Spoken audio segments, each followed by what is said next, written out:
And that's when I did the first step. I didn't know what a first step was, but Mm. that's when I did it. I can't use the language here, but it was Yeah.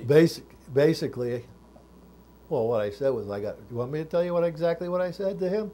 After he got done and he convinced me that I had, what I had done the day before, because I didn't believe him at first. Yeah, I said to him, I guess I got to stop this shit. I guess I got to go to that AA shit. George Carlin said that was okay.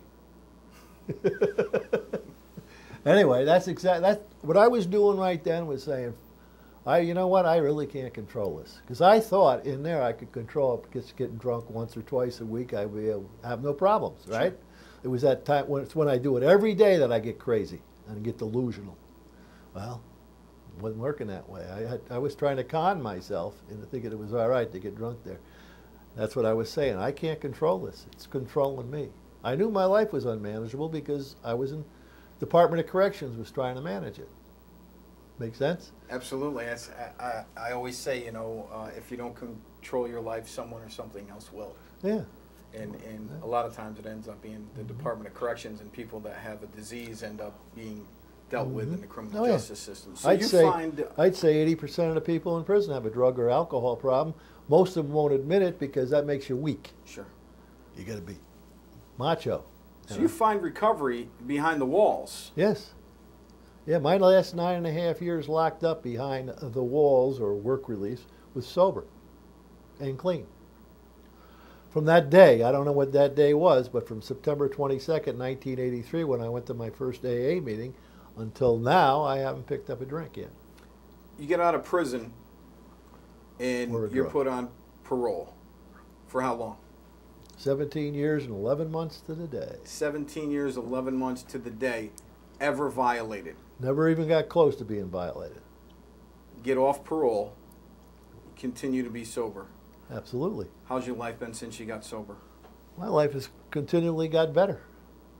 It's got, I have things that I feel accomplishments. I feel sometimes, at the very least, internal recognition of what I'm doing. I work in the field, meaning I work in a rehab. I work in a place called Behavioral Health of the Palm Beaches, and I've worked there since the place was open almost 15.5 years ago. In a local connection, real quick, you've also worked at Conifer Park. Yeah, for about a year. Not even that, but close to a year. So we've got about 2 minutes left. Your life, it just sounds like such a road to redemption. For me, yeah. I mean, I'm okay with who I am today. I'm not a. Look, I did this. That was me. I don't regret the past. I wish I shut the door on it. That was me. I can't do anything about what was me, but I can do about is what I am today, and I'm trying to be the best human being I can be today. I don't forget the past because it's a learning tool. Hopefully I'll never do the same things again, and I won't if I continue to do what I'm doing every day, which is go to meetings, work in the field, read books, read several pages of daily readers every morning, pray, meditate, and then go on through my day and try to help somebody. Not only reading books, you have a book out called Cocked and Loaded. It's about it's a lot deeper into my life story than I just did. I didn't talk much about it, but I believe that I got the way I was because of the experiences that I had within my environment growing up and then afterwards. Okay, I'm a product of the experiences I had within my environment and environments over the years.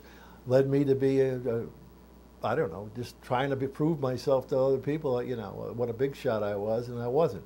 See, and so you just keep going through this vicious cycle, and then finally I got to the cycle, I reversed it, where I set goals, do something, I get recognized for those goals, I get accomplishments, get recognized externally or internally for those goals, which motivates me to do something better, and I just continue the healthier way of doing things. So one last thing, for someone that's done almost 10 years incarcerated. Over 10 years. 10 years, 8 months, and 5 days, but who's counting? 17 years on parole. You've done it one day at a time for how many days now? 10,472. Any advice you'd give to somebody that's watching now that's thought, I've just gone past the point, is stuck on that blame and shame of their past, can't get out of that bottle, is only drinking once a week, is only drinking once a month, but when they do, same thing. Try go to an outpatient program, or go to AA, or if it's other kind of drugs, NA. Get involved. Go to a meeting every day at least. If you need to detox, go to a detox for 5-6 days. Get it out of you physically. Then go to meetings, or go to a rehab if you need extra help. Get a psychologist if you need extra help, or somebody in the field who knows addiction therapist. And just try to keep going every day, and after a while, it'll be a whole different change in the way your lifestyle is. And you'll probably be able to stay sober and clean. Richard, thank you for joining us. Yeah, thanks for asking me.